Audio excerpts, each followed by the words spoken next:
The Bob TV Network presents, broadcasting live from the greatest city in the world, New York City. It's the Bobby Brown Show.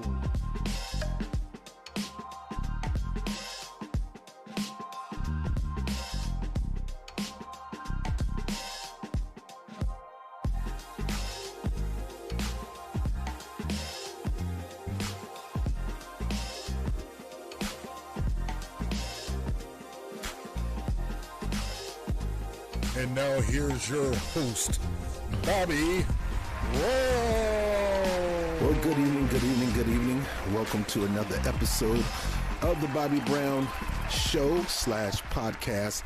I am your humble host, Bobby Brown. How you doing today? Still in this effort to try to get this live streaming down pack. It is not easy. I understand why people go through what they need to go through to make this thing happen, and I'm doing my best to go through the same process. I'm one of those pre-recorded dudes. I shoot the video, go back and edit, bada boom, bada bang, then I put it up. But this live thing is a whole another beast. And these young guys got it down packed. And I'm still getting it down packed. I'm trying to get everything synced, trying to get the music right, trying to get everything right, trying to get the lighting in the background. By the way, the old background is coming back. This is the set for another show that I'm doing. But I'm borrowing it for now. And I just got to get into it and getting my time right, because this is supposed to be Sundays live at 11.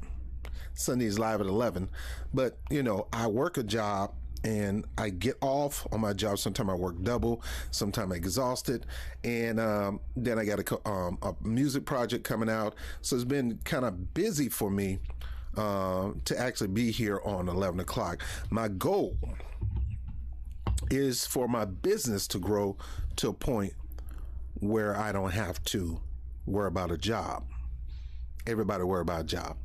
But if you have your own business and your business can generate a certain amount of income, then you can go do what you are called to do instead of what you have to do. And that's where I'm at right now. I have an audiovisual business. I have a group's benefit business where I offer employee benefit services to the workers there on the job. And I do this. These are the three things that I do. And occasionally I do motivational speaking and I minister at churches. So those four things I do.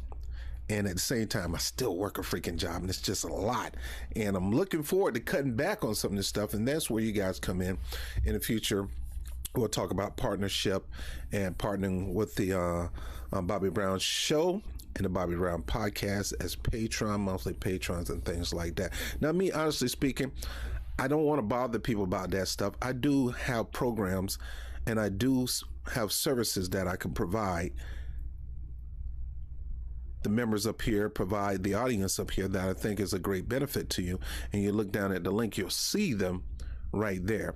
And one of them is a program that literally brings equal justice for all. It makes it a reality in this country. And I have a program that can help people deal with that, just for the basic, simple needs. But we're going to get into today's story. I'm not going to hold you up. What I want to talk about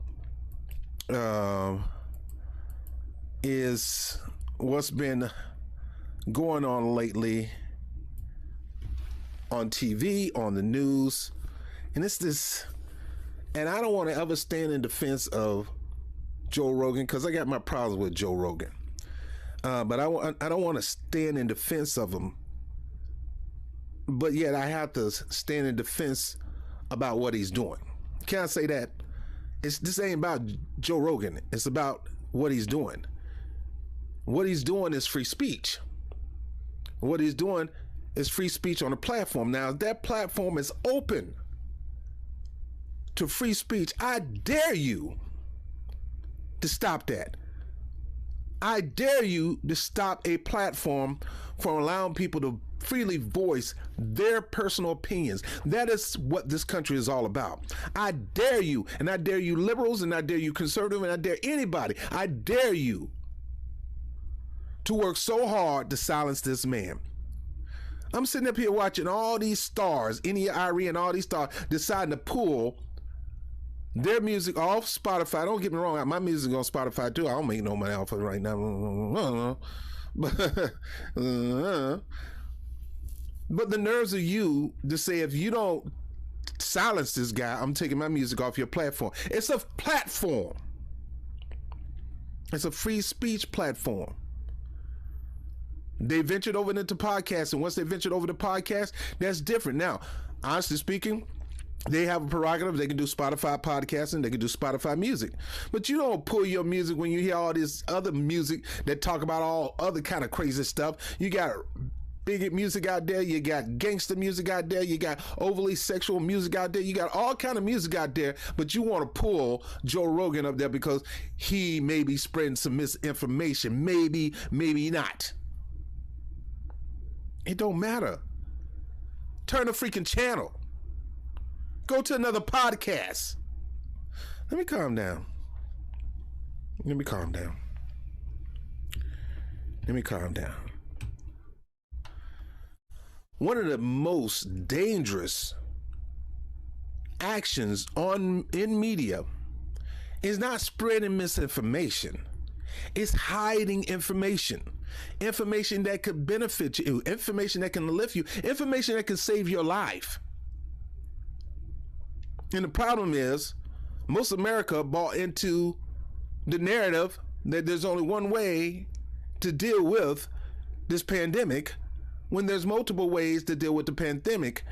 And they bought into the selling of this is misinformation and that is right information. Just because it's right information, don't make it misinformation. They told you it's right information. You never did any research. You never did any study. You never really looked at the trials. You never looked at the things that have been approved by different hospitals. And you never looked into other countries. You never seen what they were doing in the bush. You never seen what they've been doing in Korea. And you never did that. But because the CDC or the World Health Organization or the federal FDA, all these bureaucratic organizations, because they said it, whatever they say is gospel truth, is the Bible. Anything outside of that is misinformation. Who told you that? Who told you they're the purveyors of truth? Who told you that they're the God of science? Who told you that Fauci was the Jesus of science? Who told you that? Fauci is not the only person, the top dog, the number one person. Don't listen to any other virologists. Don't listen to any other epidemiologists. He is the guy to listen to because he's in charge of NIH. Whoop-de-doo. Is he in the Africans bush in Africa dealing with all kind of manners of sicknesses and diseases, viruses, bacteria, and other things? Is he out there in the gutter, in the grit? No, he's sitting in the ivory tower of his corporate office in the NIH, or his government bureaucratic audience in the NIH. And here you are. You got people that got all kind of music on Spotify. Heck, some of y'all music I should have been protesting a long time ago, but I didn't.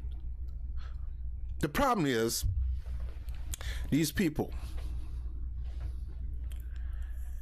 they want to control speech.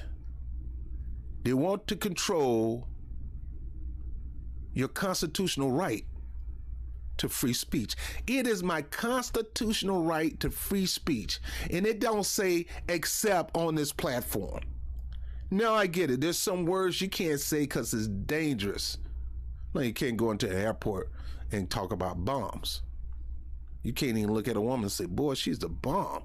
You can't even say that because bombs have been tied to airplanes and to airports and all that kind of terrorism. So I can see things like that, or fire in the theater, because it's going to cause a panic. My question is, if you're sold out that these vaccines work, why are you worried about what somebody else take? Why are you worried about that? That's not your business. Keep taking your vaccine. That ain't doing all that much. It keep you out of the hospital because they can't afford to have the hospital overran because they don't have enough seats, which is a problem with this country, the greatest country in the world, the most richest country in the world, and we can't have enough hospital beds. and we got to complain about a sickness and disease and people taking up hospital beds, we should never have to complain about that. We should be overran with hospital beds. We should have more hospital beds than anything. The problem is you don't want to pay for all these hospitals to continue to run. So you shut them down like Interfaith had to do. Back on Joe Rogan. This man is on a platform. Now, let me explain something to y'all. Joe Rogan didn't go to Spotify. Spotify came to Joe Rogan. Spotify saw profit in Joe Rogan. Joe Rogan was already profiting. Joe Rogan already had his audience. He did not need Spotify. And eventually YouTube, he don't need YouTube because all he have to do is take a 90-day period and tell everybody to go to brand new tube to watch his program or go to his website. You thought you was going to do it with Alex Jones, who I don't like. That man still got his show. He's still doing good. He's still making money. He's still reaching his audience, and y'all didn't stop him. Well, we stopped him from there. That's not the only place to go. That's not the only place to go. The nerves of you to try to go out and intentionally use space, effort, time, and energy to get somebody removed off a platform that welcomes free speech. A few years ago, y'all was complaining about certain platforms don't welcome free speech. And now you're complaining about a platform that welcomes free speech. You complain because you can't say what you want to say on YouTube or you get demonetized. Y'all went through a whole bunch of that. I went through a whole bunch of that, and we were complaining. And now the shoe is on the other end. You wants to complain. The key factor is there's nothing you can do to stop Joe Rogan. He's Joe Rogan. The podcast was big before Spotify even picked him up. They found an opportunity to capitalize off. It gave him a bunch of freaking money to bring his stuff over there. And yeah, recently they just shut some of his program down. They took it off the air because people complained. It started with Jim Acosta and this got guests on, and then he went through a template of how to get people to get Joe Rogan removed. You did it with Dave Chappelle. This cancel culture is getting ridiculous. I heard a boycott. Boycotting and cancel culture is two different things. So when you boycott for purposes that's going to benefit the freedom of all Americans, that's going to benefit the American people. Cancel culture don't benefit the American people. Because most of the stuff that's being canceled is because it's all about control. So if I can't control you, I'm going to cancel you. If I can't control what you say or what you do with your platform, I'm going to have you canceled. That is a punk snitch rule. Now, recently Joe Rogan went on and apologized about, he didn't necessarily apologize about so-called misinformation. He apologized by saying, look, I understand what you guys are going through. You know, I do have a lot of people that have some unconventional beliefs, because that's what it is. It's not fringe. Most of these doctors are qualified, have the credentials, have been doing this for decades, so they're not fringe. But they have what can I say? But they have not normal thinking, or not the norm thinking, or what we were told was the norm thinking about this pandemic. We have some people on the show that have found other methods that have been proven through case studies, through trial, to help out. Nothing is a cure, not even this vaccine. The vaccine is a help. There are other helps out there. But the moment you mention anything outside of vax, it's fringe. It's unconventional. It's not to be talked about. It's a conspiracy theory. It's misinformation. And who told you that? Who told you that? Was it the people on the cable news? Was it the cable news doctors? Who told you that? Who told you that? Who told you that this is true information? And anything outside of this is misinformation? Who told you that? And how do you know they're telling the truth? Maybe they are, maybe they're not. All I can tell you is my own personal story of me dealing with COVID. I guess Joe Rogan told his own personal story of how he dealt with COVID, and people want to mark it as stupid, misinformation. Friends, you can't tell a man who's already had an experience how something is. Remember the story in the Bible where Jesus healed the blind man, and the blind man was blind for I don't know how many decades, ever since birth, he was blind. And yet, in the story, to y'all's stories, in the story, once in the blue moon, an angel will appear at the pool of Bethesda, and whoever was already in the water got what they needed for his healing, because you had people who were blind with leprosy and everything at that pool of Bethesda, because they believed the pool of Bethesda brought miracles. People mocked him. People joked him. Ain't nothing going on in the pool of Bethesda. But yet, some things happened, and people got healed. Now, Jesus came to this guy and laid his hands on this guy and told him, be healed. And the man all of a sudden could see. So here you got these purveyors, the leaders, the Sadducees, I say sad, you see, and Pharisees, I say they're not all that fair, you see. They come and tell this man, you didn't get healed. Bruh, if you know me, if you ever seen me in this pool, you knew I was blind. I wasn't faking it. You knew, you looked in my eyes. They probably call them fake news. Look, remember there was a time when they had alternative facts is now turned into misinformation. The right called it alternative facts. The left called it misinformation. In that process, that man got healed, and they're going to tell this man, you wasn't healed. You never were healed. Jesus didn't heal you. That man said, you can say whatever you want to say. All I can say for me, I was blind, but now I see. So you could call me misinformation. You could call me alternative facts.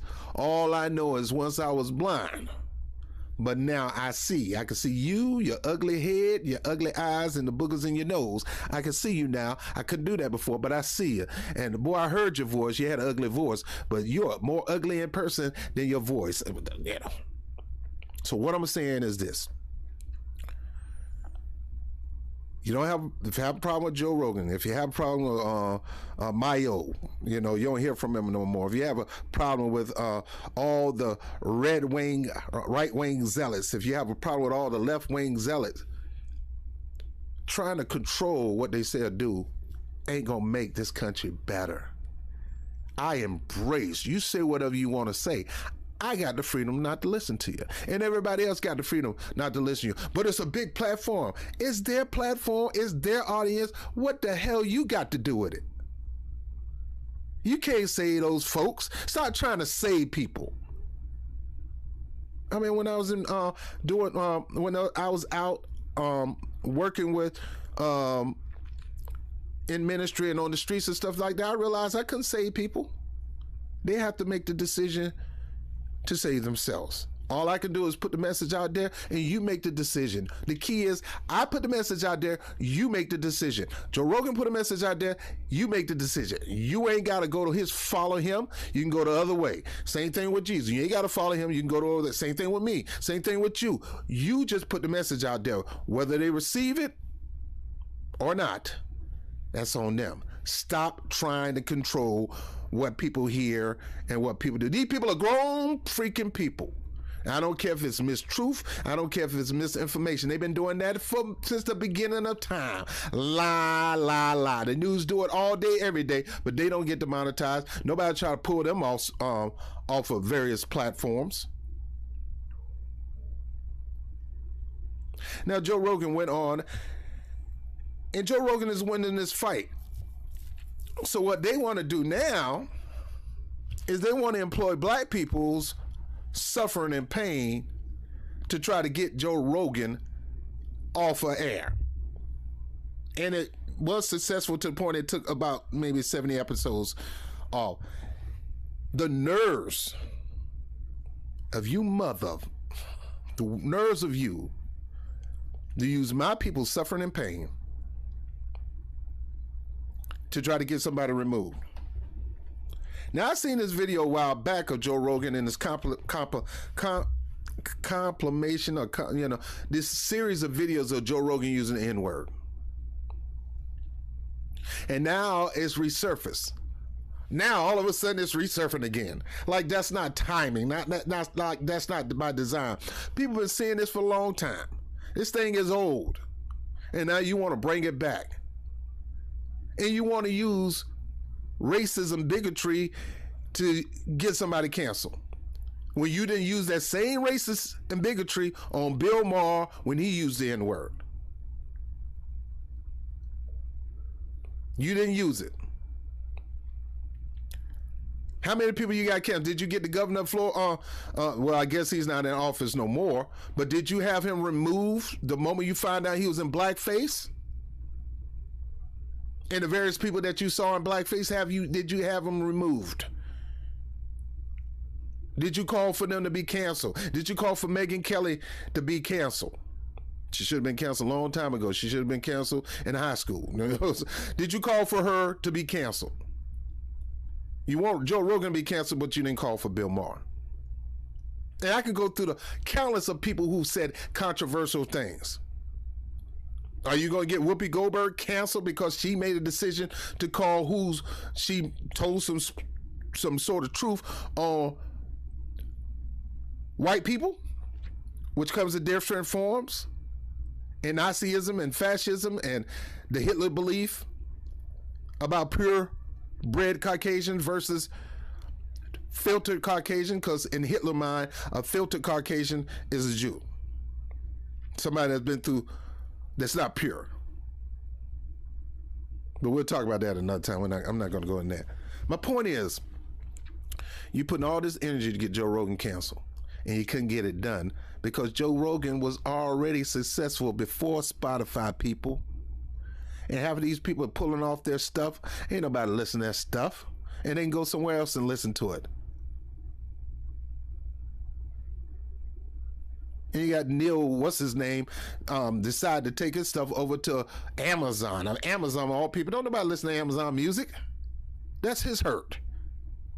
And Amazon dumb enough to pay him.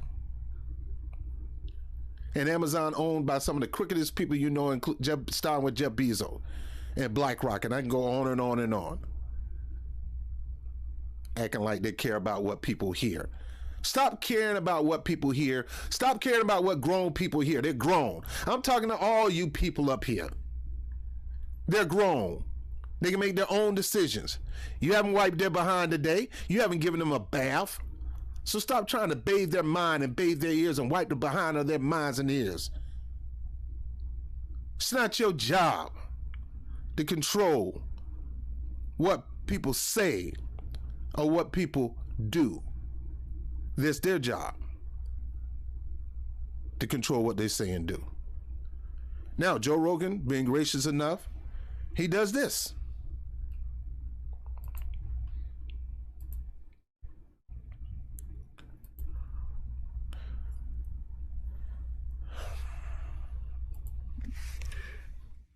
Before we go into this, I got to do this because, these fools. In good faith, this work contains fair use of copyright and non-copyright images for the public domain and the web for non-commercial and non-profit educational purpose. This work is distributed free of charge. The author has neither monetized this work nor sought any profit from its distribution. Copyright disclaimer under Section 107 of the Copyright Act 1976. Allowance is made for fair use for purpose such as criticism, comment, news reporting, teaching, scholarship, and research. Fair use is a use permitted by copyright statutes that might otherwise be infringing. Nonprofit educational purposes, personal use, tips to balance in favor of fair use. This work contains original work of commentary and critical analysis. Quotations are attributed to the original author and its source. Now, I remind you again, I'm not covering for Joe Rogan. I'm covering for free speech. And I believe free speech should be available in every platform that you participate in. Platform. I'm not talking about on your job. Platform. If the platform is open to free speech, you should applaud that platform instead of trying to punish that platform. You don't like the free speech, you ain't got to listen to it. Some of you white people don't like Professor Black Truth, therefore you can't even stomach Professor Black Truth, therefore you'll go to the next person, or the Black Authority, or Vicky Diller. Heck, some of you, I can't even stomach Roland Martin. So I don't listen to him.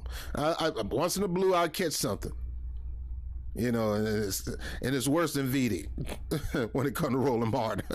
It's worse than gonorrhea. Some of the stuff coming in his mouth. But I could choose to not listen to it. Stop being little punks.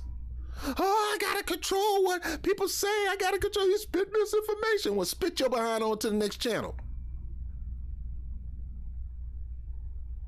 Now, again, Joe Rogan actually apologized for this. He apologized a long time ago for this. This stuff is a long time ago. And now he got to apologize again. Let me tell you something, folks. You probably find something about me saying something about all kinds of stuff. Because a lot of people had to grow into stuff. And a lot of people still not there yet. And they ain't going to ever get there. There ain't nothing you can do about it. And you're going to cancel him every time you take a step? Every time he breathes? Just because he don't agree with you?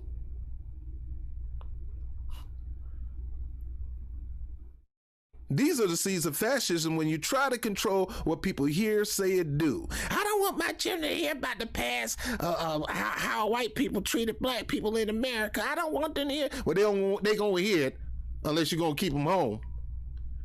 You control what you can do, but stop trying to legislate the truth. And stop legislating free speech. Well, it's already legislated. Now you're trying to turn around and have the government control speech. And have corporations control what people say or what they do. Now here's Joe Rogan in his apology. Hello, friends.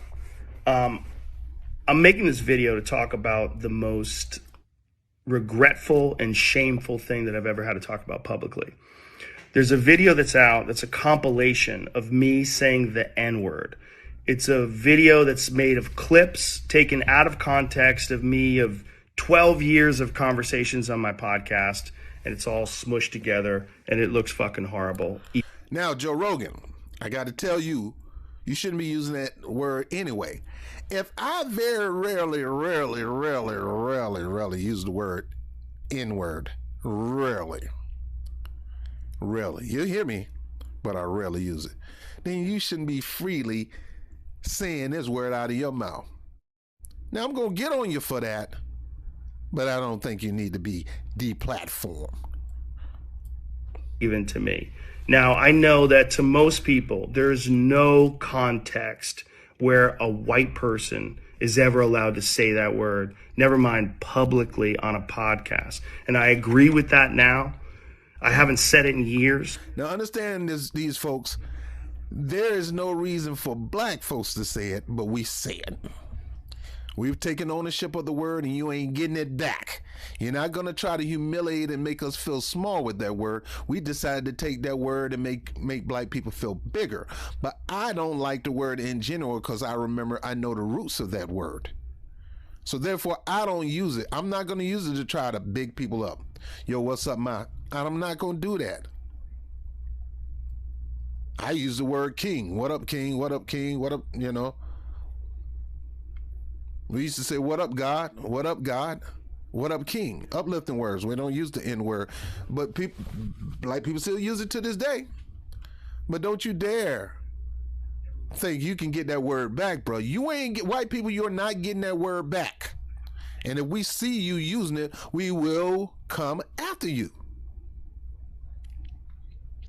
Not to get you deplatformed, but we'll come after you for you saying that word. And you better not say it in our face. But for a long time, when I would bring that word up, like if it would come up in conversation, instead of saying the N-word, I would just say the word. I thought as long as it was in context, people would understand what I was doing. Like that context was part of the clip we were talking about Red Fox, how Red Fox said that word on television in the 1970s, and how times have changed so much since then.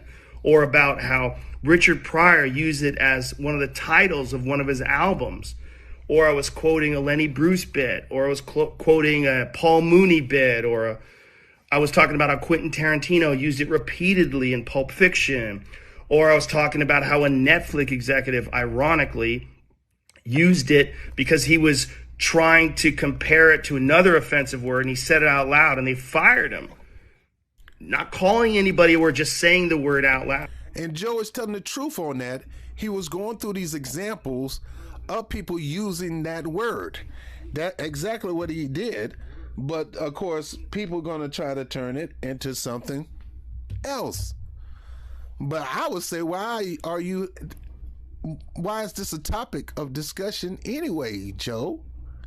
I know you're quoting other people using the word and how they're using, but why is this a topic of yours in the first place? Now, mind you, again, saying got nothing to do with removing you from Spotify. For people want to use this as a tool to remove you from Spotify, and I'm telling you, they're not going to do that on the backs of black people.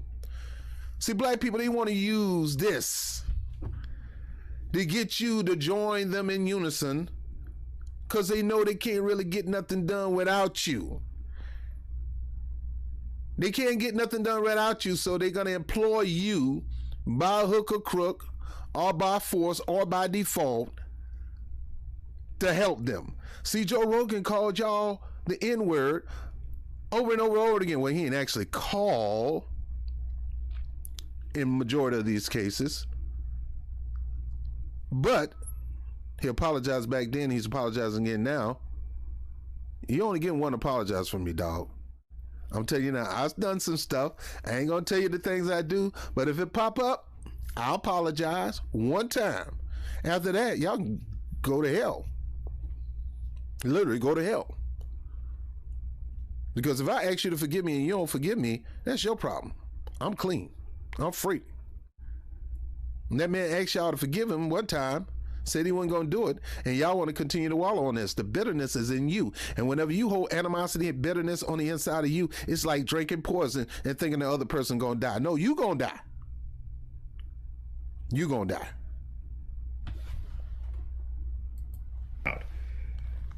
I was also talking about how there's not another word like it in the entire English language, because it's a word where only one group of people is allowed to use it, and they can use it in so many different ways. Like if a white person says that word, it's racist and toxic, but a black person can use it, and it could be a punchline. It could be a term of endearment. It could be lyrics to a rap song. It could be a positive affirmation.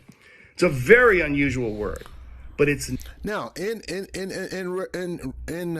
reality, in the black community, there's certain people we can allow to use that word because we know they're not using it as a term to minimize you, as a term to dehumor you.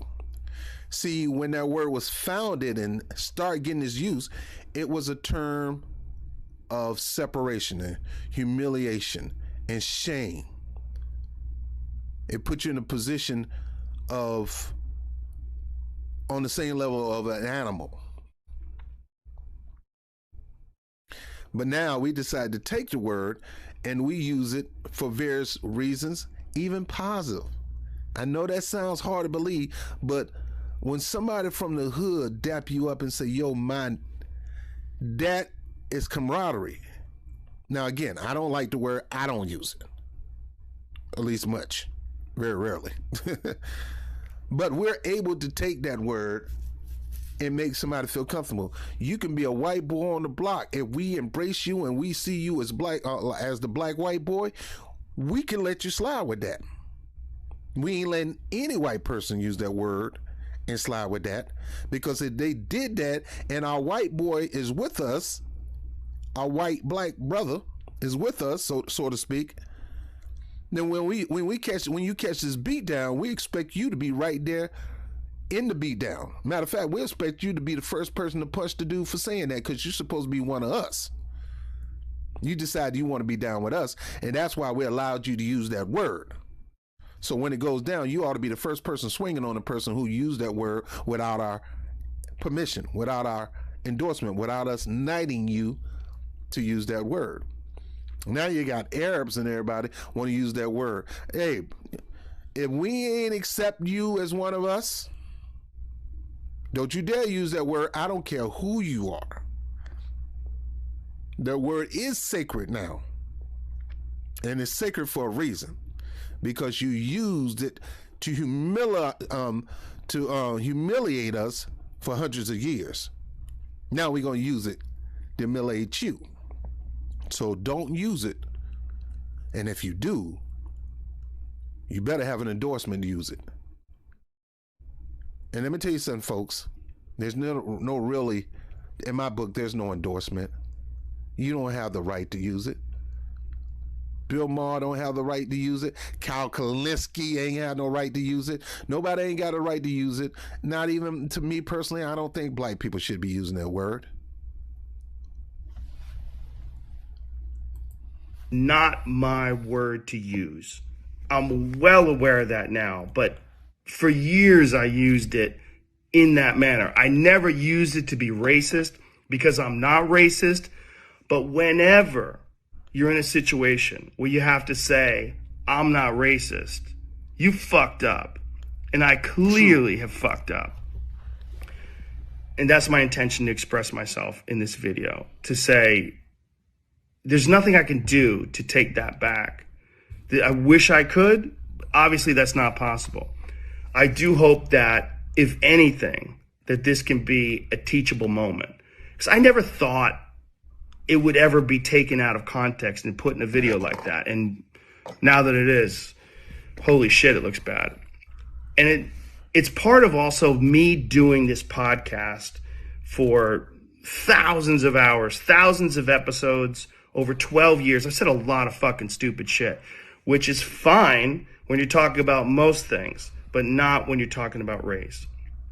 And there's another clip that I have to address. There's a clip from 11 years ago. I was telling a story on the podcast about how me and my friend Tommy and his girlfriend, we got really high. We were in Philadelphia and we went to go see Planet of the Apes. And we didn't know where we were going. We just got dropped off by a cab and we got dropped off in this all black neighborhood. And I was trying to make the story entertaining. And I said, we got out and it was like we were in Africa. It's like we were in Planet of the Apes. Now that is some racist stuff, Joe. I'm glad you recognize it was racist, because that is racist. Because what Planet of the Apes got to do with Africa? And some of you people up here listening to me right now, if you thinking, yeah, I probably would have thought the same thing too, then that's a racist thought from you too, and you're a racist too, or I like to say a bigot thought. I did not, nor would I ever say that black people are apes, but it sure fucking sounded like that. And I immediately afterwards said, that's a racist thing to say. Planet of the Apes wasn't even in Africa. I was just saying. And he said that's a video that's surfacing? I want to see the video. There's a lot of black people there. But then I went on to talk about what a positive experience it was and how much fun it was to go to see this movie in a black neighborhood. It wasn't a racist story, but it sounded terrible. And like I said, you can have clunky stories about anything, but not about race. And so I deleted that whole podcast, but obviously somebody made a clip out of it and taken out of context. It looks terrible, but it looks terrible even in context. It's a fucking idiotic thing to say. And I was just trying to be entertaining. I certainly wasn't trying to be racist. And I certainly would never want to offend someone for entertainment with something as stupid as racism. My hope is that, look, I can't go back in time and change what I've said. I wish I could. Obviously, that's not possible. But I do hope that this can be a teachable moment. Now, in this video, you see Joe is humbled. And Joe is saying, I'm sorry. Now, I know some of you people ain't going to let this go, like Chink Uger and all these people. You're going to use this to pounce on Joe. Fine, do whatever you want. But when a person asks you for forgiveness, you can forgive them. You can make them pay for the consequences if they committed a crime. But the people who should be upset at Joe is not white liberals. It's black liberals or conservative blacks should be upset at Joe for that mark. You don't get to be upset at Joe for that. You don't have a right to be upset for Joe at that, because 9 times out of 10 you did the same thing. You just wasn't caught on a podcast. But we forgive you and let you go. But you want to hold this over his head. And this man is being sincere. Now, again, I'll deal with this when I finish this video. I had to stop for a second. For anybody that doesn't realize how offensive that word can be coming out of a white person's mouth, in context or out of context, my sincere and humble apologies. I wish there was more that I could say, but all of this is just me talking from the bottom of my heart. It makes me sick watching that video, but hopefully at least some of you will accept this and understand where I'm coming from. My apologies and much love. My sincere, deepest apologies and much love. Now, there you go on this particular video. And then they got some article. The Rock is branded a hypocrite for turning on pal Joe Rogan for using the N-word in the old podcast at the former wrestler's transphobic tweet, calling a woman a tranny in a clip of him performing insensitive Chinese impressions in WWE resurface. Let me bring myself up and we'll be done with this particular.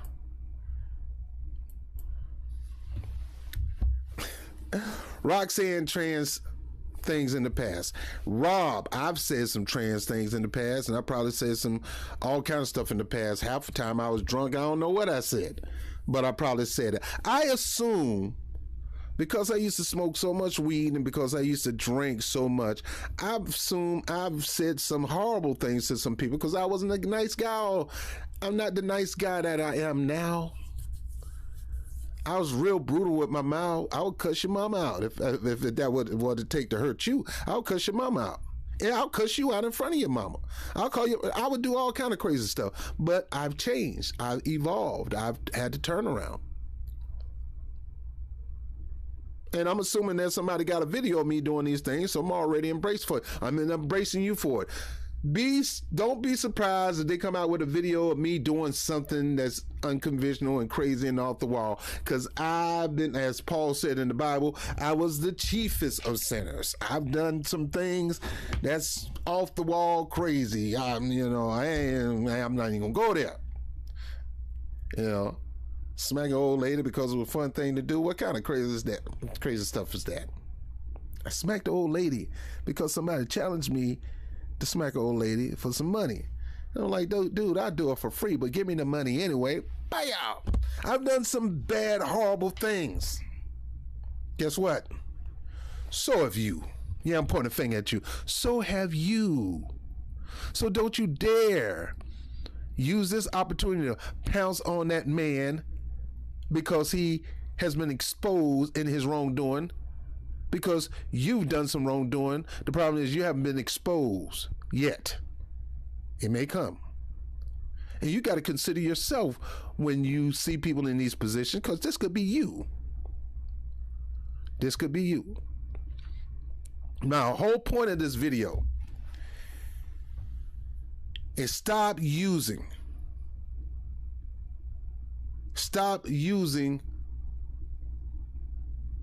the opportunity to cancel people based on things that you want to control. If somebody don't go your direction, if they're not going that direction, then they're against you and you're going to have them shut down. Now that's stupid. We want to go this way. We're going this way, and we're trying to get everybody else go this way. This person go this way, and he's going to cause other people to go this way. You don't own the way, bruh. People make a decision to go wherever they want to go. That's what freedom is all about. That's why you got the right and the left. Stop trying to control the right into going left, Chink Uger.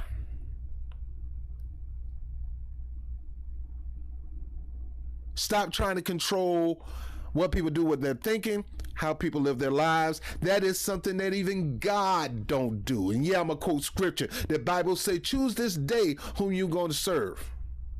Now, he give you some advice. He say, choose life so you and your children may live. But the choice is still up to yours. I'm giving you a heads up that this way is a little bit better, but it's still your choice. I'm not going to force you into going my way. And that's what the whole point is, the gospel. I got a way for you to go, but I'm not going to force you.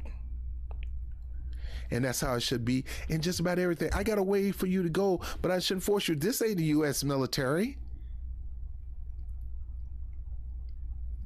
Stop trying to control people. And stop trying to punish people because you can't control them. And that's what this is all about. And stop trying to use blackness, trying to use black people and black people's pain to try to get somebody shut down. We ain't endorsing this.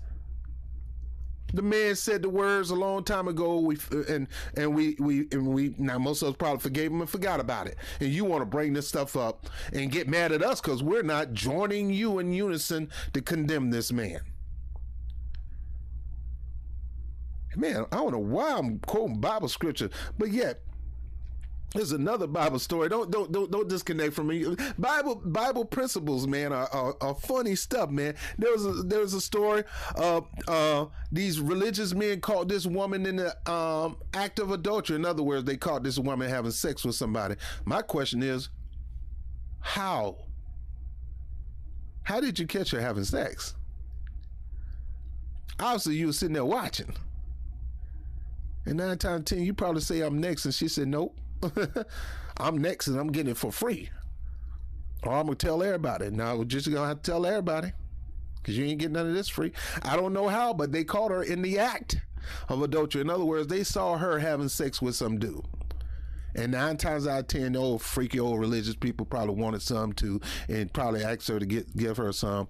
And she probably said, no, y'all ain't paying for it. Y'all ain't getting none. And they probably got mad and threw her in the middle of the street.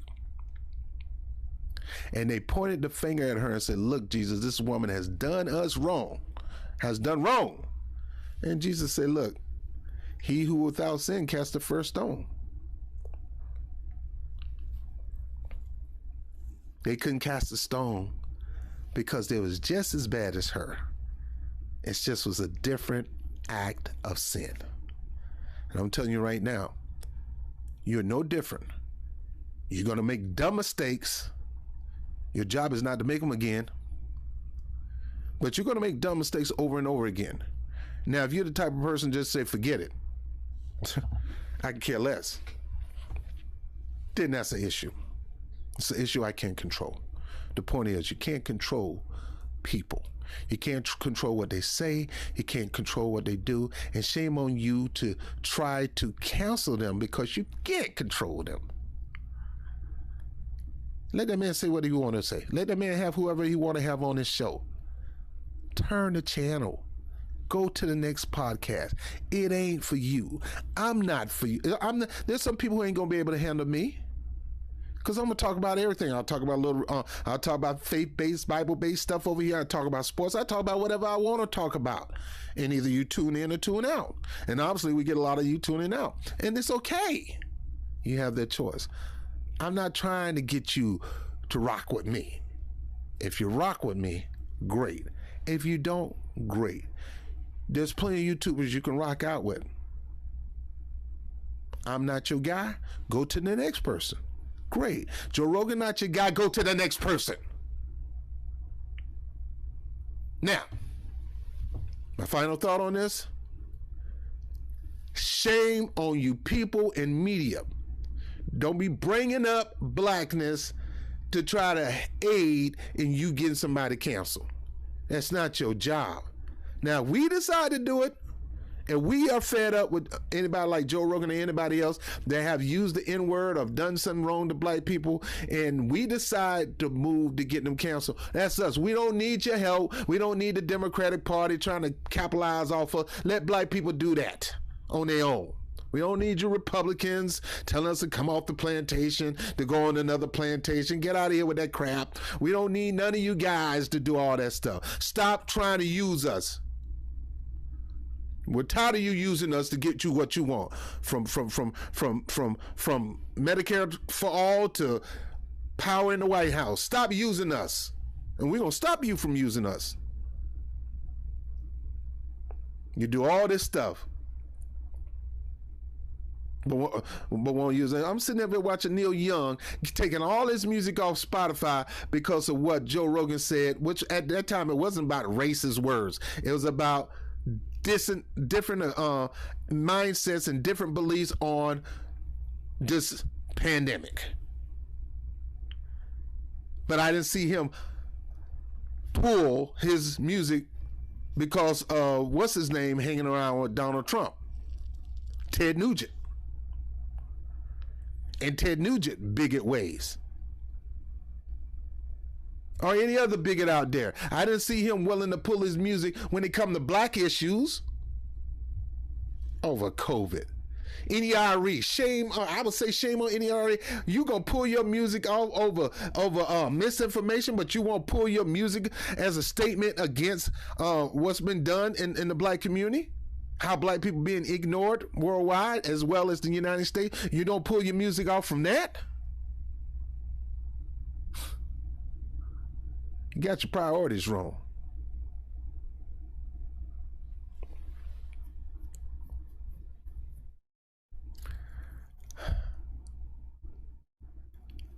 You're not going to use me. When I start seeing y'all do stuff for black people, then you count on us for do stuff for you. Until you really lay down the law and go bodyguard hard for the upliftment of black people, especially in the economic perspective, giving us the same level of financial equality as white people since the foundation of earth, foundational white people and foundational black people and their descendants, the same level of economic quality. Forget us. Because that's our number one priority. Our number one priority is not voting and voting rights. Our number one priority is what Martin Luther King said our number one priority is. And that was the priority that he began to speak to the point that they got rid of him. We come to get our check. And stop trying to deflect black people off that and try to get us to join your song of help us get this guy off this platform. How about you forget that guy and help us get our reparations and get out of here with this foolishness. Now I got one more story I'm going to talk about. In the meantime, got to take a little break and I'll be right back.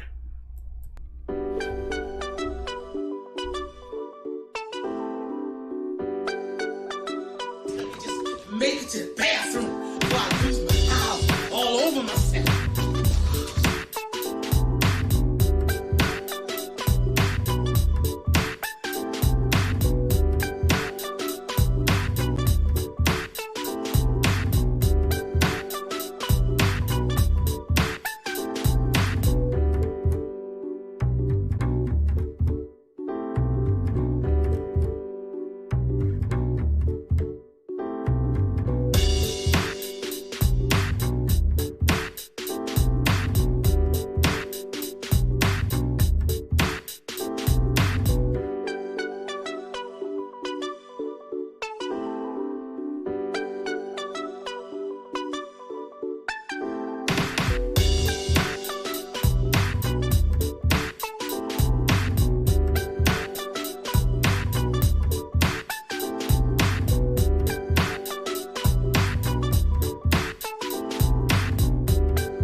All right, welcome back. I got one more story I want to talk about, and then we're done for the day. I want to thank everybody who's on tonight. I can't see. I haven't learned this thing yet. I don't have a chat box where I can actually see who's on. I guess somebody young going to have to help me with that. I do want to let you know that the Bobby Brown Show is a Bobby Brown podcast, that you can find it on Spotify.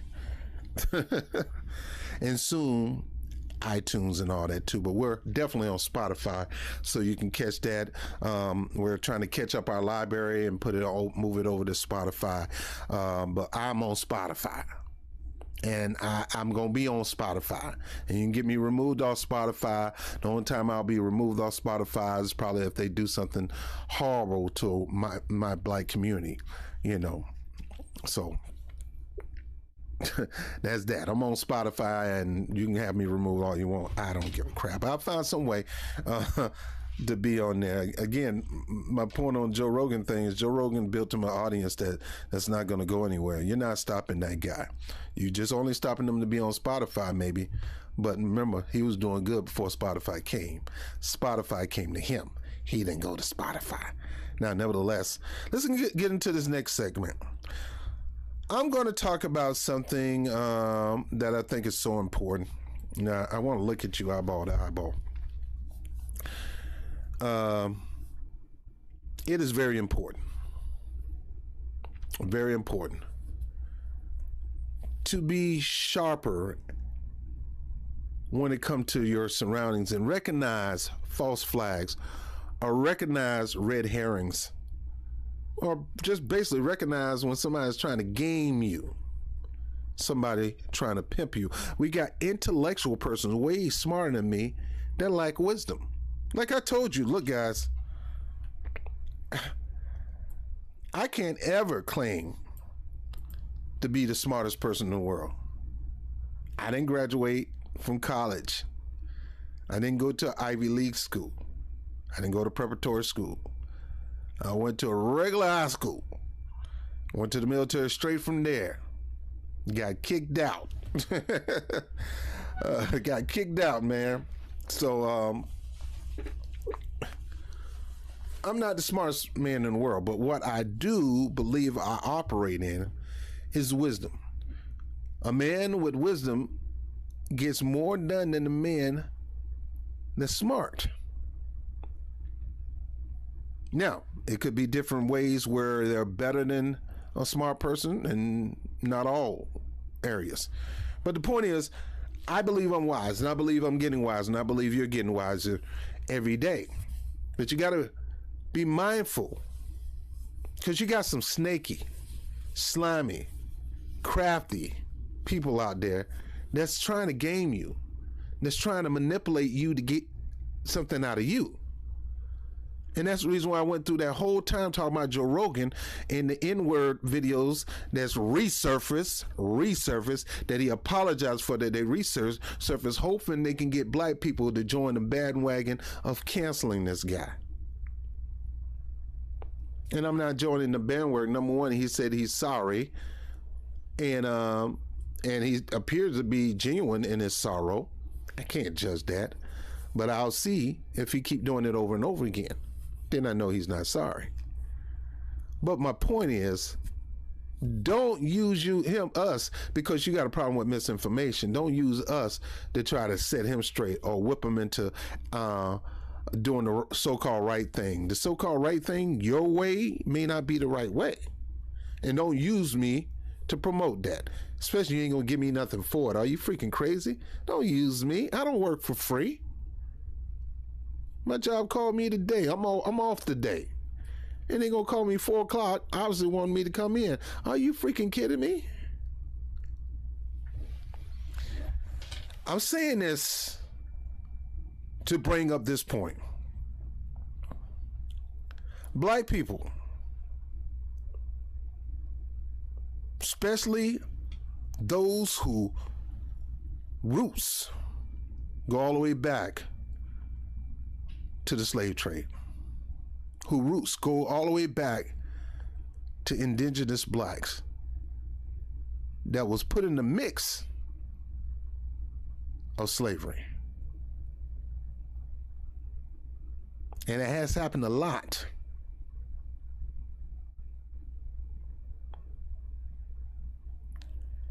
You know that you need reparations and you need it now. Cut the check. You know that. They know you need reparations and they know you want it now, but they don't want to cut the check. They want to continue to string you along. They want to continue to tell you wait. Like the stop, like the walk light, the walk and the caution walking and don't walk sign of New York that actually say wait, warning you that the light is about to turn red. Wait. The individual who Dr. King wrote about in the Birmingham letters, who always wants you to pause what you're doing and help us get this done first, and then we'll maybe get. That's how they did Ice Cube.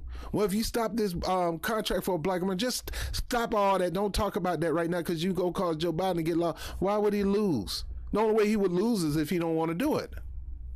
If he do it, then he won't lose. So they're going to try to get you deflected. Well, let me bring this up. And this is important. And I really want to talk to you eyeball to eyeball. I really want to talk to you eyeball to eyeball.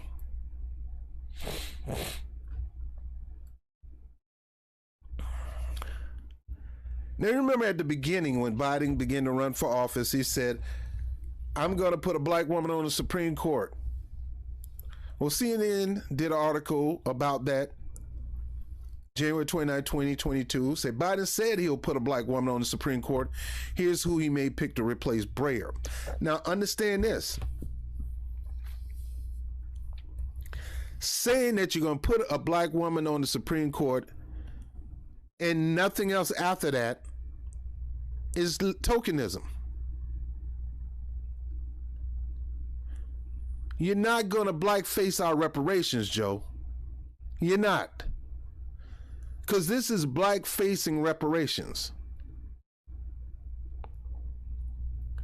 Trying to tell you that we are giving you reparations. We're showing you, we're repairing things by putting a black woman on the Supreme Court. Well, let's go back to this one.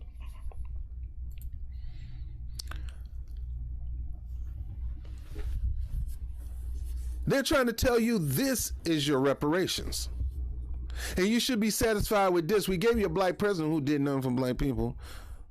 Made us feel proud to be black for a good year. But if you look at the legislation, didn't do much. Didn't do jack for black people, tell you the truth. Oftentimes scolded. And smacked us around a couple of times. Pull your pants up, Pookie. Look here. Look here, man. Joe. If the black community don't come out for me, I consider it an insult. If they don't come out and vote for Hillary Clinton, dude, we ain't voting for you. She's not you. And if you ran again, you're not going to get the same support because you're not going to string us along.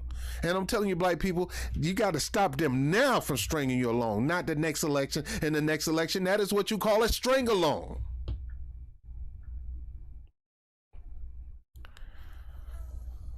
BET exclusive celebrate Black History Month with a historic photo of VP Kamala Harris, a black White House staffers. They're trying to tell you that's your reparations. Take a look at the individuals who are making our nation stronger every day. Making the nation stronger every day, but not making black people stronger every day. This lady sat here and told you. She sat there and told you on the grill. Oh, you think I'm just going to do something for black people? No!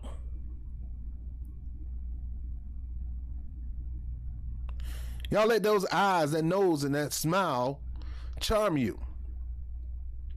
She not even Obama, man. Obama was half white and half black. She is half Indian, 25% Scott Irish, and 25% black. Her daddy is mixed. Her daddy is biracial. She is literally mixed. And never dig into her black side unless it's time to get elected. She immediately leans on and always have leaned on her Indian side. Always. Until it's election time. And that's when she started coming out bouncing and pointing the finger and started talking black. These are your reparations right here. Look at all these black people. African American staffers at the White House 2022. Look, don't get me wrong. That's great because you would never have had this in the Lyndon B. Johnson administration. You didn't have this in JFK and any previous president up to that point. So that is a sea of change when it comes to black Americans. But yet I guarantee you some of these people in the audience is not black. Some of them white, some of them mixed. But that's not our reparations.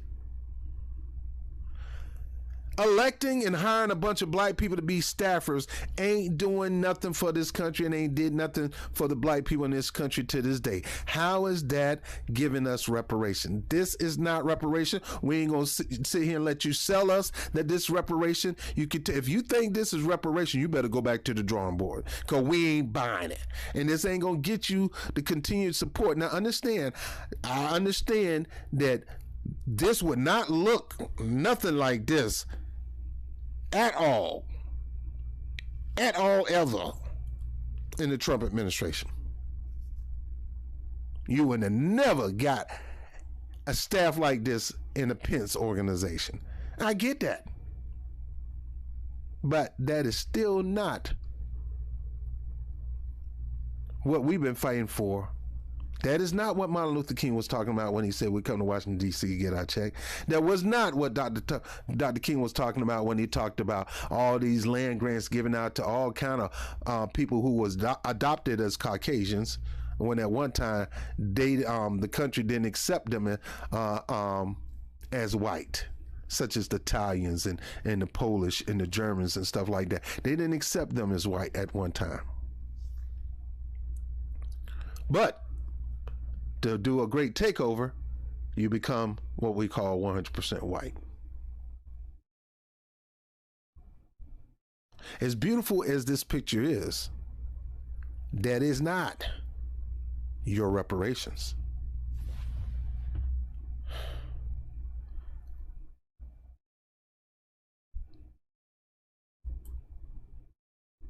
Let's go over here. Harriet Tubman family disappointed by a lack of action for $20. So $20, putting Harriet Tubman on the $20, they want to push this to appease to you. Now the family is upset that it didn't happen yet. My question is, putting $20 on a Harriet Tubman on the face is nice. It's a nice symbolic gesture, just like having a bunch of black White House staffers. It's a nice symbolic gesture, having a 50% Indian, 25% black, and other 25% white woman who claims to be the first black female president when she's the first black Asian with a little black in it. let me stop. First black, close to black, closer than we ever had to black. Vice president. Woman at that. Woman, Asian, black, Scotch-Irish, president. That is 4 facets of history right there. But it ain't reparations. Now, I haven't listened to this, so I want to hear this. Give me a moment. Fair use. Oh, I got to sign in. They want me to pay. Forget that. We just won't hear it today. We can read it. On April 20, 2016, then Treasury Secretary Jack Lew, Obama administration, announced in an open letter to the American people that for the first time in over a century, a woman's face will grace the front of the U.S. currency. Famed abolitionist, activist Harriet Tubman, the former slave who helped ferry dozens to freedom along the Underground Railroad, will replace former President Andrew Jackson on the front of the $20 bill. The move set for 2020. Now, this is 2 years ago, man. It was intended to coincide with the 100th anniversary and the 19th Amendment, which gave women the right to vote. Looking back on her life, Tubman once said, "I will fight for liberty so long as my strength lasted," Lew wrote. And she did fight for the freedom of slaves and for the rights of women to vote. Her incredible story of courage and commitment to equality embodies the ideals of democracy that our nation celebrates, and we will continue to value her legacy by honoring her on our currency. Now, number one, her fight has always been for the freedom of black people first. The women's movement wanted to use her blackness to rally black women and black people to support their movement.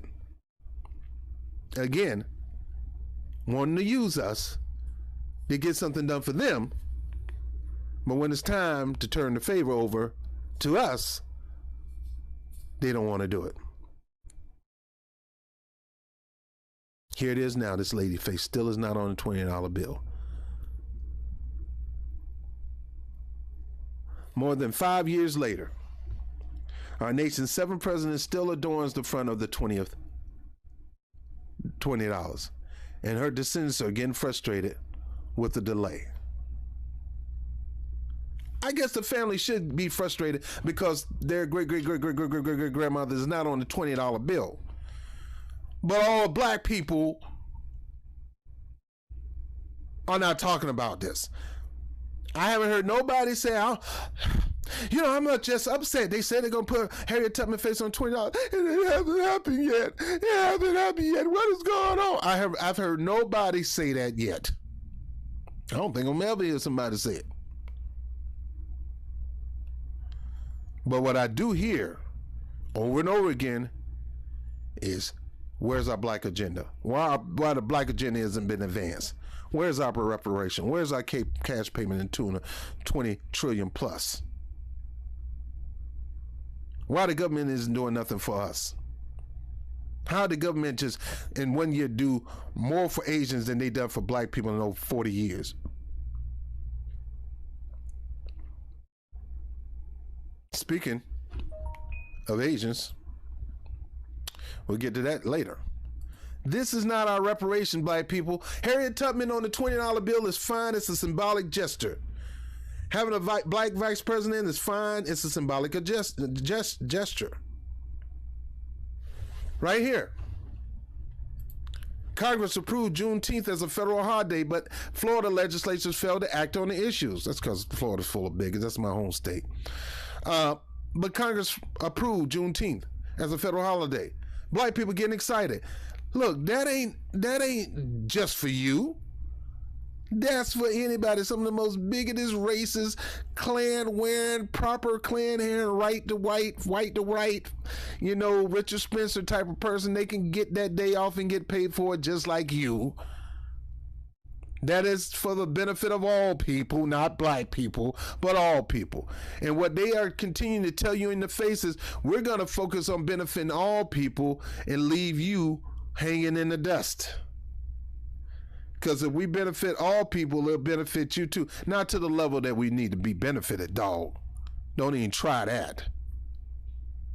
Kamala Harris said that. If you use my lift program, if you lift up black people, you're going to lift up all people. Black people don't need to be put in the category of all people right now at this moment. Not at this moment. When the LGBT community went to fight for gay rights, they didn't say and black rights too. They strictly laser focus on LGBTQ rights. When the Asians start pushing the Asian hate bill, they strictly focus on Asians. They ain't say Asian and all people, Asian and black. They ain't do none of that. They strictly focus on Asian people. So when we start focusing on black people, you want to him and ha and ooh and ah and why, no, it's gonna be divisive and oh, it's gonna cause a problem. It's gonna split the country in half and all that. Why that happens when it come to us? I say let it split. Because it's high time that we stop letting them string us along and stop putting these symbolic gestures as we're doing something for black people. We gave you a black VP. We're going to put Harriet Tubman on a $20 bill. We gave you Juneteenth, and now Joe Biden's going to pick a black Supreme Court. Well, the black Supreme Court pick don't mean nothing to me if she's not even qualified. Plus, I need to know her record as a judge. She could have been the main person locking black people up left and right for some of the foolish because she want to impress her white counterparts. So don't give me that mess. If you look at majority of the women that Biden is pushing, you can see something in common. And I know some to y'all it may not mean anything, and it shouldn't, but somehow it does. It make it harder for her to prosecute when majority of them, I'm just going to say it, and look, it shouldn't mean anything. But that does weigh in some people's positions and their decisions. A lot of people screaming about race, critical race theory are mainly the black women that's married to white men, or the black men that's married to white women. They're complaining. They're the main complaining because now you're talking about their spouses. Now you look at majority of the women that Joe Biden is about to pick, most of them are married to white women and white men. Maybe one or two married to white women. Who are, I don't know. But you ain't gonna go body hard guard for black when you got Zaddy. Same thing with Kamala Harris. It's a pattern that these people who are getting all these leadership position isn't black first. They're all people first. So when it comes to your agenda, it's always going to get the string along. Congress approved June 2010. So you're looking at Harriet Tubman $20 bill, Kamala Harris, first black. We got Secretary of State Blinken. He's not the first black Secretary of State. Colin Powell was. They're trying to appease to everybody. Oh, I got Pete Buttigieg. He's the transportation director. So gay people, we got y'all covered too. We got all you guys covered. We're making sure that we have a melting pot in the White House. Yeah, but that pot can melt if you don't have the right people in those positions. I'm not worried about a black Supreme Court justice. Would like it. Would be a great thing if she qualified for the job, especially when she's known to love her black community and put her black community above everybody, including her husband, including her wife. That if her wife and husband get out of check when it come to her community, she will check him. That's what I'm talking about. And why is it just women that he's looking at? Why he's not looking at a black male? It's a couple great black male, strong black male, married to strong black women that could be in that position, that know how to judge in efforts to enhance the black community versus manipulate them.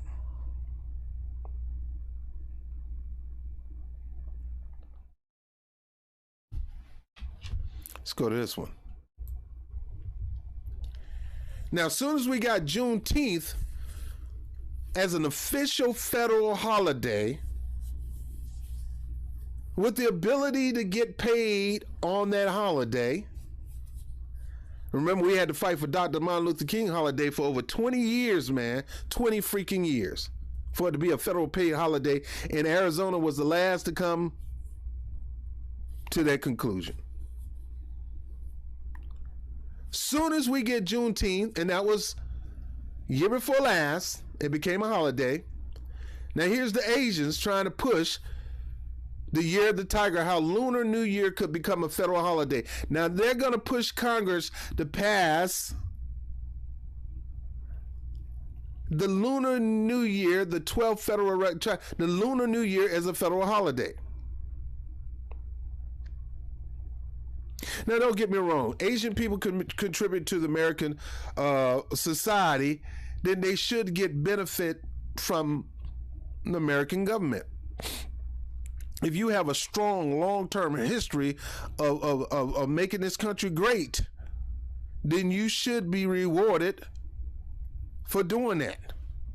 But the key is long. My point is, you had to bring Juneteenth because the word is coming out now of how this country have been so horrible toward black people. The history is finally coming out. So in the efforts of not feeling so guilty, and all efforts in order to not get black people to stray away from the Democratic Party, to get black people to continue to trust in them, they go ahead and approve the holiday. And believe me, it wasn't 100% bipartisan support, but it is a federal holiday. But now the Asians are trying to get a federal holiday in this government. And I guarantee you it's going to get great, great, great bipartisan support. Because the majority of our Congress being Caucasian,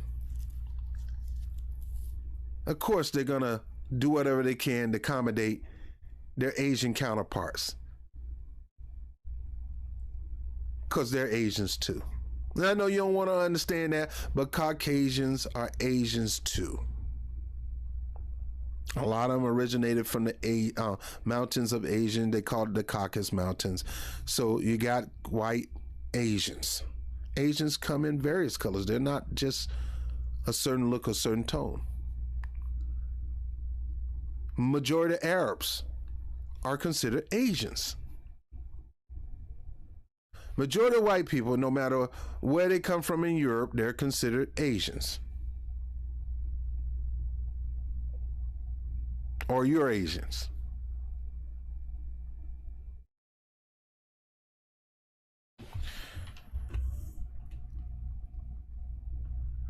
Let me bring myself up and then I'll deal with one more thing. So my point is, you got to stop them right then and there in their face and say, okay, all right, so you want to get a black Supreme Court. What's that going to do for my community? How's it going to make my community level up economically?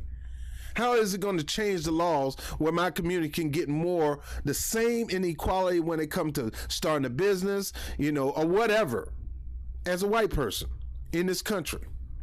Because that's the whole point of our black agenda. We should be saying don't take sides, but take over. When it comes to getting our agenda done, we're not taking sides, we're taking over. We're not going to, no, you're going to participate with us. We're not going to participate with you. If you want us to participate with you, you participate with us first. You're not going to use us no more. That stops here. Now, I expect real things to get done for black people. And if it's not going to get done, then you're done. You're done. Go away. I'm not supporting you.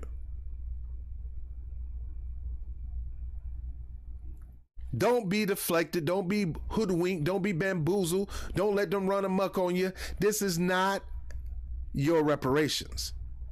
Fine. You want to get a Supreme Court? That's fine. But that is still black agenda reparations. Black agenda reparations. That's not my black agenda. That's not part of the black agenda, and that's not part of reparation. You appoint a black judge. That don't mean nothing. Most of our judges we pick anyway here locally. We're more concerned about local than federal judges because we got to deal with them on a consistent basis. $20 bill, Harriet Tubman, that is not our reparation. Electing a black person, half black person, 75% black, 2% black, it doesn't matter. That's not our reparation.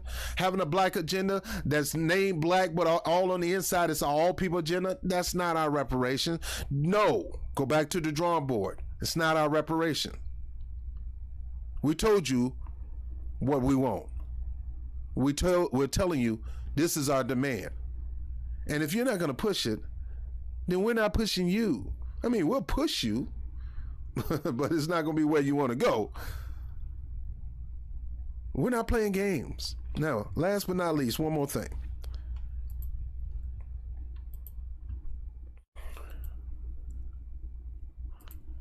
Member of Congress nominates Texas Opal Lee for Nobel Peace Prize.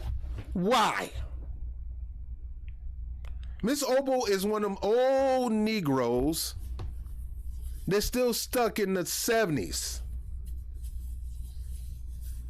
They bought into the fact that the Democratic Party is going to really continue to push for black empowerment and lifting up black people. They continue to believe that, and she fell in the trap that just by putting them in positions of power, that's actually changing the fabric of America. It changed, but it's a slow change. Now it come to a complete stop now because you got the CBC now, the Coon Black Caucus. They don't. All they want to do is kiss Joe Biden behind or whoever's president behind. That's a Democrat. They're not going bodyguard hard for you, and you the one put them there. Matter of fact, they'll get in your face and challenge you in your face. What do you want this? You want this to pass, or do you want go up for a vote? Fool, I need to go up for a vote because I need to make sure I shame out everybody for not passing it, including you.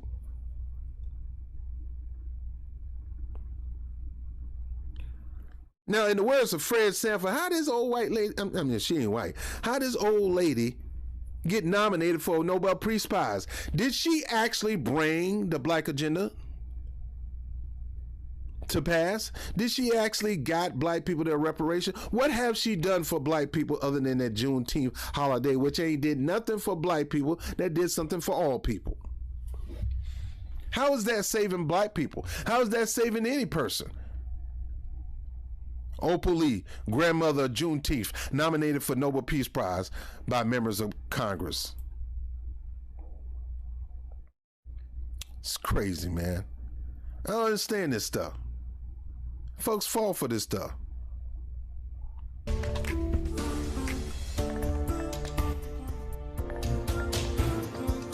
2, 1, go. It's the longest intro ever.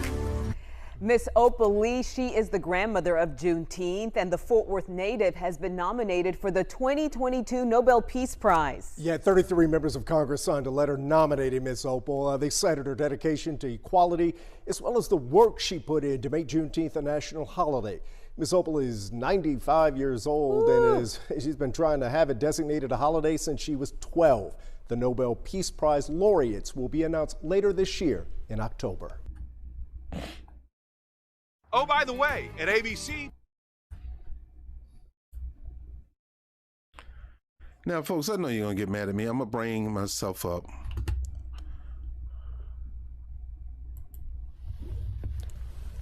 Ms. Opal Lee, fighting hard to make Juneteenth a holiday. Great. Great. We get paid to go to work. Great. And look, getting holidays accomplished is not an easy task. We were trying to get that done with Martin Luther King, and it was a daunting task. It's hard, so I'm not taking away from her hard work all these years. But do she honestly deserve the Nobel Peace Prize. My question is, right now in this day and age, the person that deserves the Nobel Peace Prize is the one that works their butt off to bring economic equality. The person I would nominate for the Nobel Peace Prize personally would be Dr. Claude Anderson, because this brother is working hard. He gave us the red flag. He gave us the warning. He's telling us exactly what we need to do to get economic equality in America. That's the person who I would vote for, Dr. Claude Anderson.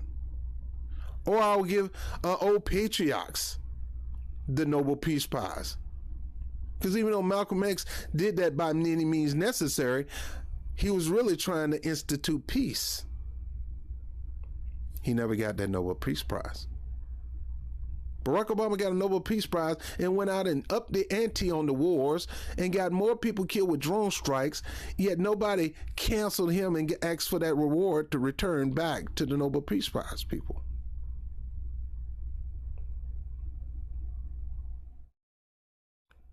I'm going to say this and I'm done. My people, don't be hoodwinked. Don't be bamboozled. Don't be fooled. Stop letting them play you. Stop letting the Democratic Party play you. Stop letting the Republican play you. Stop letting the media play you. And you need to start playing them. These are not your reparations. They're symbolic gestures. Great. Fine. Glory to God. Hallelujah. Thank you for $20. Ain't happened yet. Harriet Tubman, ain't happened yet. Thank you for Kamala Harris. Great. Poll numbers are down to the crap. She will never get elected. I told you that before.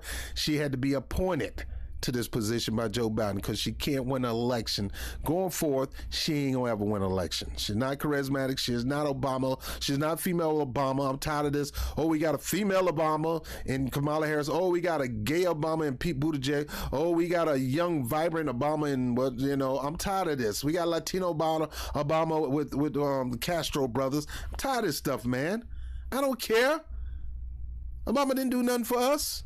So stop talking about we need the next Obama. Look here, we need another me. I can't serve another 4 years or 8 years or 12 years. I can't write some books. And I can get Bruce Springsteen on my podcast. How did that go? Stop falling for these symbolic gestures is not reparation.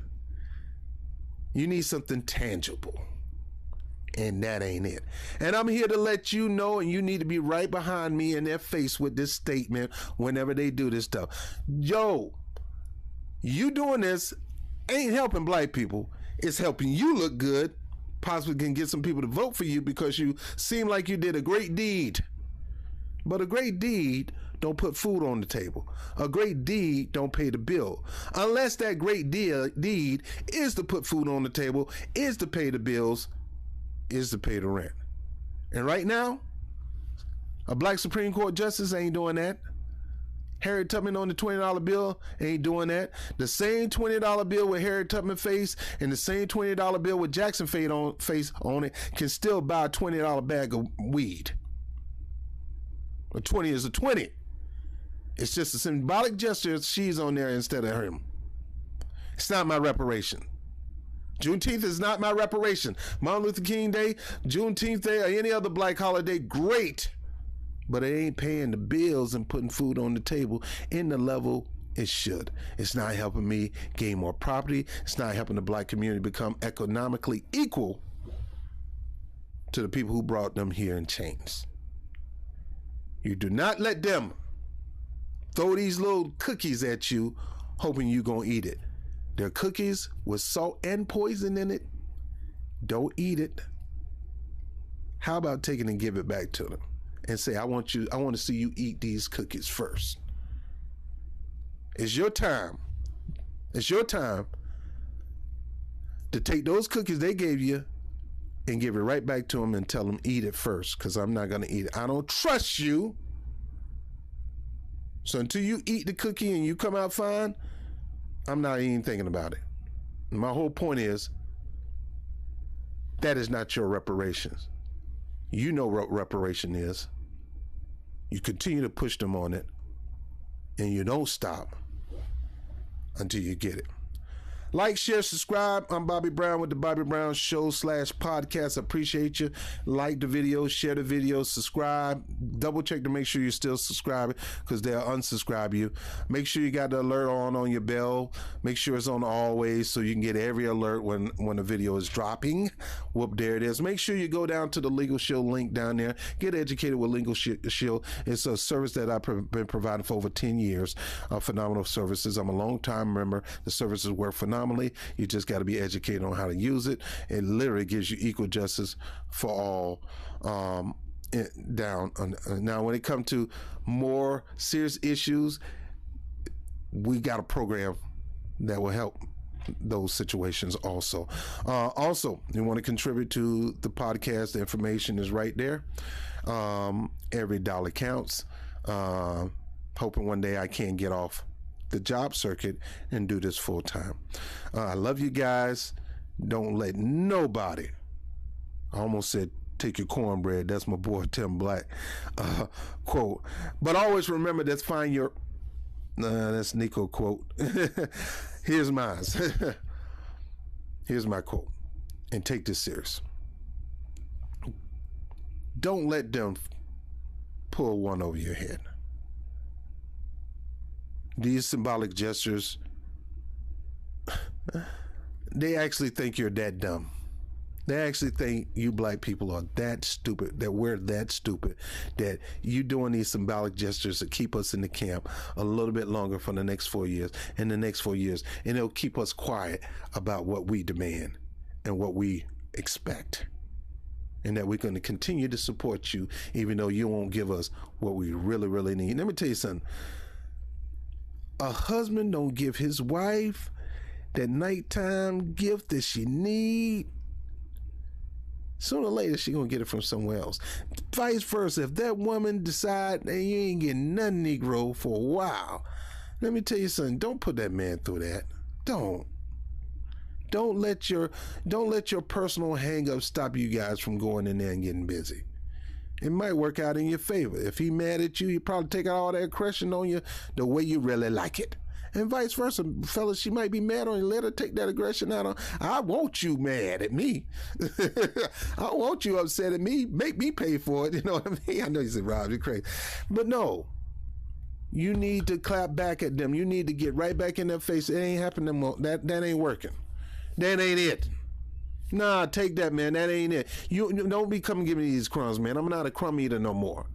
I eat steak. Well, I don't eat steak. But look, I'm a meat and potatoes guy now. Nobody bring me no crumbs. I don't eat sweets, and that's sweets. Always remember this, people.